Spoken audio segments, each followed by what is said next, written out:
KPBS On Demand is supported by Markel Design and Remodeling, helping homeowners with their home remodeling needs. From ADUs to kitchen remodels, room additions, and custom homes, Markel Design and Remodeling can help homeowners design and build their dream homes. More at trustyourhometous.com.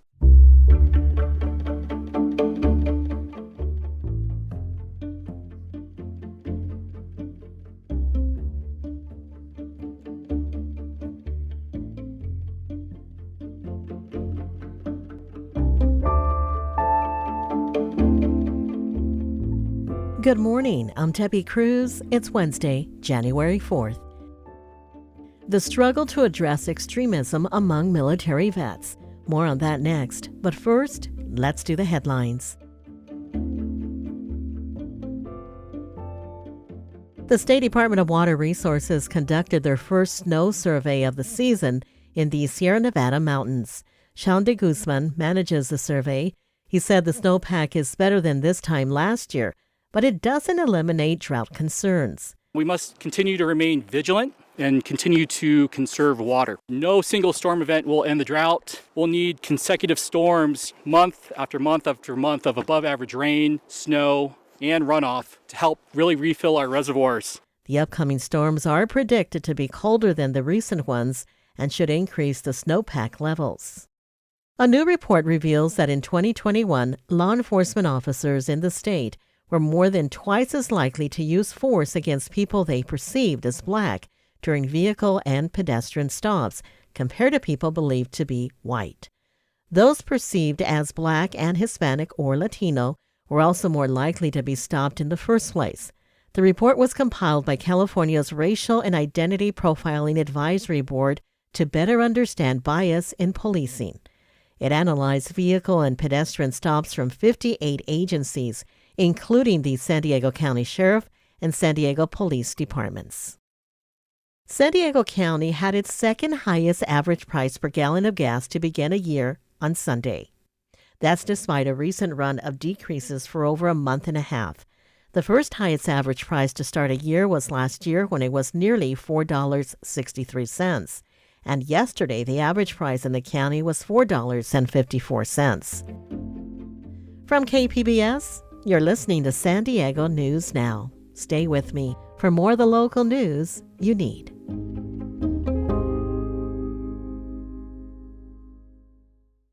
KPBS On Demand is supported by Fleet Science Center's newest exhibit, Survival of the Slowest. See firsthand how nature's smallest, slowest, and weakest creatures can not only survive, but thrive in the wild. Open May 24th through September 1st. Learn more at fleetscience.org.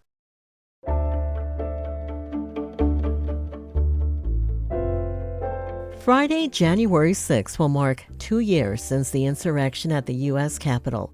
More than 10% of the people charged with crimes in the attack are military veterans.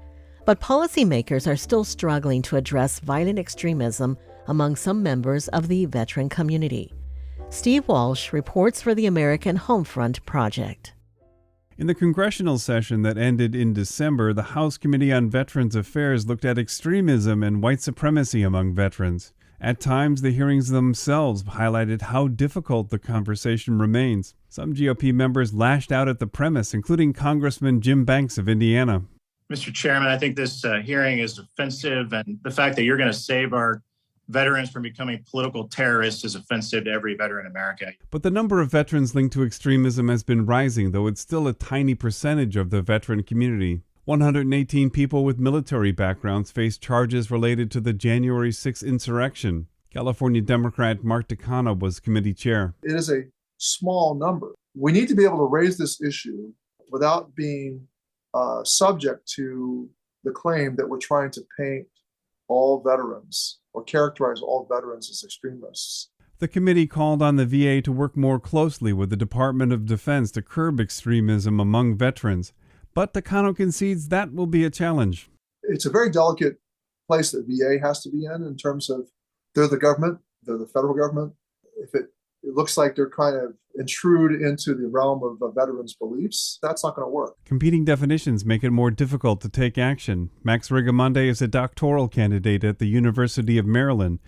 He is one of the authors of a paper in the November issue of the Journal of Applied Communications Research, which looks at how the military and veterans groups talk about extremism. Not every extremist is a terrorist. Harboring extremist ideologies does not make an individual a terrorist.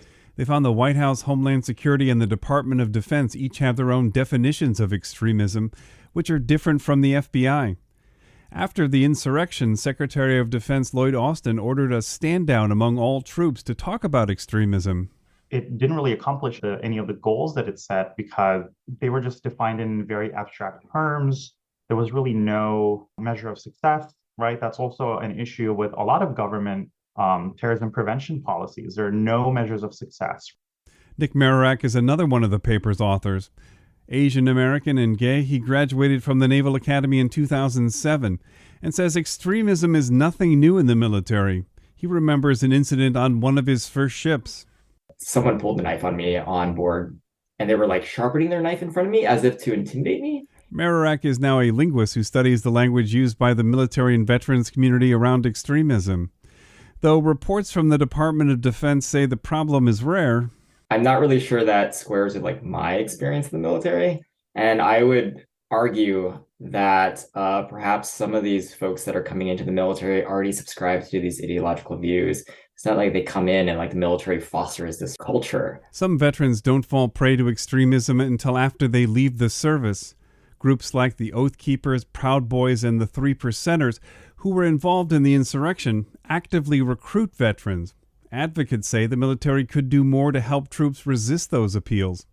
Akilah Templeton runs Veterans Village of San Diego, which assists veterans experiencing homelessness and problems with substance abuse. That transition, right? So coming out of the military and entering back into society, it's really hard. So when a person is unable to, I think, make a smooth transition, they're more susceptible to these types of things. She says vets are pulled into violent extremism for the same reason they fall into substance abuse. Job loss, family issues, isolation, military trauma, combined with a loss of purpose. And Templeton says groups like hers are not really getting guidance from the VA on how to tackle the problem. In San Diego, I'm Steve Walsh.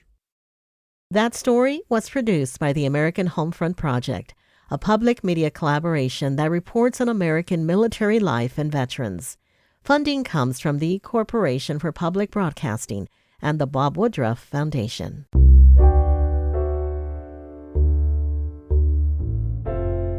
San Diego hospitals are preparing for a potential surge in COVID and flu admissions following the holidays. KPBS health reporter Matt Hoffman says local doctors aren't expecting this year to be as bad as previous years. If you look at it in trend-wise, I think that's good. And we're very hopeful, but we're very guarded still because we're not quite over in terms of the Christmas or the New Year. Kaiser San Diego's Assistant Chief of Staff, Dr. William Sang, is hopeful that this winter won't be like previous ones. The number of reported COVID cases isn't comparable to this time last year, and many San Diegans have protection from vaccines and prior infections. I think we're in a much better shape. Again, I want to be guarded about it, but I want to see what happens within the next month, and if everything's okay, I think we've dodged the big one. Updated COVID and flu numbers will be released by the county later this week. Matt Hoffman, KPBS News. A class action lawsuit was filed against Southwest Airlines on behalf of 2 San Diego County residents whose tickets were canceled during the airline's scheduling system meltdown over the holidays. The suit alleges that Southwest either knew or should have known that it would not be able to provide services as promised. Consumer travel advocate and former airline executive Kurt Ebenhock says this was not a weather issue, but a failure of the airline for not upgrading their systems. There were warning signs of this developing over the past couple of years. The warning signs were well known. Their own pilots were warning the company. The flight attendants were warning the company. Alex Dichter is the attorney for the plaintiffs. He says his clients are looking for systemic change. My clients are very adamant of having a bolstered passenger bill of rights. So when an airline does have staffing issues, does fail to book travel in a prudent, business-like manner, they do take care of the passengers and consumers in a proper way. In a statement, Southwest Airlines says it is trying to do right for its customers by offering reimbursement for expenses, refunds, and 25,000 frequent flyer miles to some customers.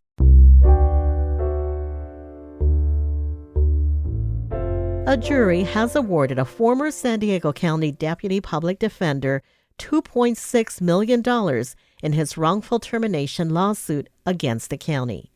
KPBS reporter Amitha Sharma has more on yesterday's verdict. The jury found San Diego County was responsible for past and future wage losses totaling $640,000 for ex-public defender Zach Davina.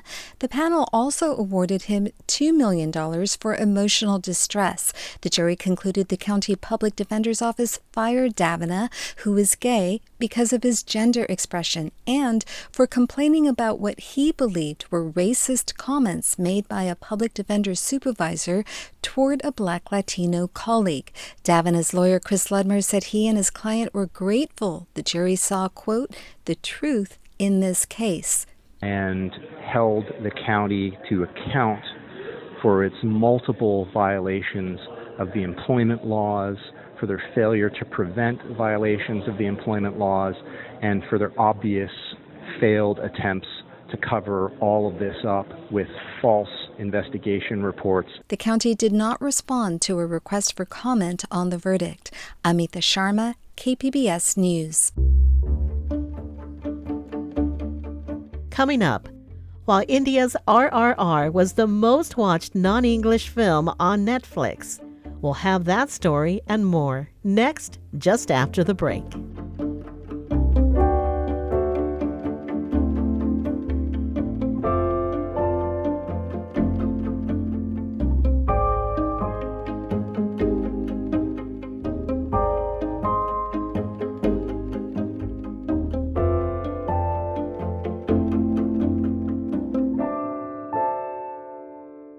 KPBS On Demand is supported by the National Conflict Resolution Center. Geopolitics, a divisive election year, and strained budgets are all topics that can create tension in the workplace. NCRC can help workplace leaders navigate polarizing issues with the Culture, Communication, and Conflict Certificate. More at ncrconline.com.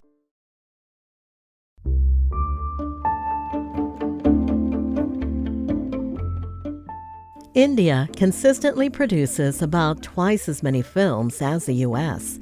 American audiences are starting to embrace those movies thanks to streaming services such as Netflix and Prime. The film RRR was in the top 10 most watched Netflix movies back in May of last year. It's now nominated for 2 Golden Globe Awards and shortlisted for an Oscar. It's one of KPBS Cinema Junkie host Beth Accomando's top 10 films of 2022. In the fall, she discussed the success of RRR with KPBS reporter Andrew Bowen and Yazdi Pithavala, co-host of the podcast Movie Wallace. So RRR is India's most expensive movie to date, and it's one of its highest grossing. Beth, tell us what this film is about. All right, it's hard to condense it, but RRR is inspired by a pair of historical figures, but it delivers more fantasy than facts as it gives us this bromance between 2 men who seem to be fighting on opposite sides. One is a villager rebelling against his British colonizers, while the other is working for them. So it's a 3-hour saga, which is typical for Indian films, and it features ridiculously gorgeous stars, crazy action set pieces, an evil empire, melodrama to swoon over, and of course, musical numbers like this one that are absolutely irresistible. And this one is kind of a dance-off. Not salsa, not flamenco, my brother. Do you know Desi Nach? What's Desi Nach? बैल जैसे धूल उड़ा के सींग उठा के तुम भी नाचो बाजे जम के ताल ढोल बेटा राजू उड़ के नाचो हीरो से भी तेज कोई कर सके जो बेद नाचो अस्तबल में घोड़े जैसे भाग डोर छोड़ नाचो बिट्टी जो रोट मोटा मिर्चा खा के ऐसे नाचो. And I actually watched this video yesterday. It is very, very catchy. I cannot recommend it enough. So, Yazdi, although this is a musical and it's from India, it is not considered Bollywood. So why is that? So, Indian cinema is frequently associated with Bollywood films, which are made in Hindi, the national language of the country. Bollywood refers to films made in studios in Bombay, which is now Mumbai. However, from the very beginning, India has had a rich history of local cinema made in other parts of the country. Most recently, films made in South India have been gaining national attention because some of those films are just better films, period. Films made in the regional South Indian language of Telugu are particularly on the rise and getting a lot of attention, and those films are called Tollywood films, and RRR is a great example of that. So Tollywood versus Bollywood, good to know. Beth, why do you think this film, RRR, has had such a great crossover success? Well, the filmmaker, S.S. Rajamouli, knows how to work the audience. He knows how to make everything feel epic in ways that play off of the kind of Bollywood traditions, and he mixes that in with kind of Indian mythology and delivers everything with kind of an affectionate wink to the audience, kind of saying that he knows this is over the top, he knows this is exaggerated, but he knows it's going to suck us in and make us like swoon and beg for more. So he's dialing it up not just to 11, but to like 1,000. I mean, there's a torture scene where the guy breaks out into song, and then in the next scene is fine. So it's just relentlessly and joyously over the top. And it's really easy to get completely sucked in by it. And in the West, sometimes we call that camp. Yazdi, can you explain, or what do you make of this film's success? And do you think it represents the best of Indian cinema today? So there are many reasons for the film's success. Its two male leads are sons of ruling acting dynasties in South India. So having them both co-lead a large-budget blockbuster epic such as this almost guarantees maximal attendance in local theaters. But what's interesting are the other reasons for the remarkably unexpected huge international following for this film. There are several reasons. This is maximalist cinema at its most maximal. There is no nuance here. There are no shades of gray. The bad guys are evil and extreme, and the good guys are downright gods. And there is something very elemental and primal about how this story is constructed. And there is an open-armed embrace of sentimentality that is uncommon in cinema these days. So I think both of these things speaks to the universal uptake for the film. And so in retrospect, this is not so much of a surprise. And add to that incredible action scenes and a soundtrack that's working really hard over time, all the time, through all of the 3-hour running time. And you have, something that is pretty remarkable. That was Yazdi Pinhawala and Beth Accomando speaking with Andrew Bowen last fall. RRR is being shown this week at San Diego's Digital Gym Cinema as part of their For Your Consideration film series. That's it for the podcast today. As always, you can find more San Diego news online at kpbs.org. I'm Debbie Cruz. Laura McCaffrey produced today's podcast. Thanks, Laura. And thank you for listening. Have a great day.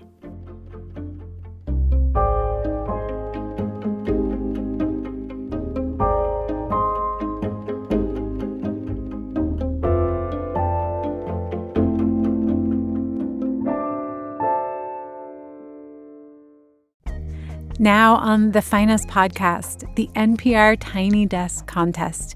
We bring you the history of the concert series and the competition and hear from artists behind our favorite local entries. We're just very tired of hearing music that doesn't represent the people or is very nonsense or just dumbing people down.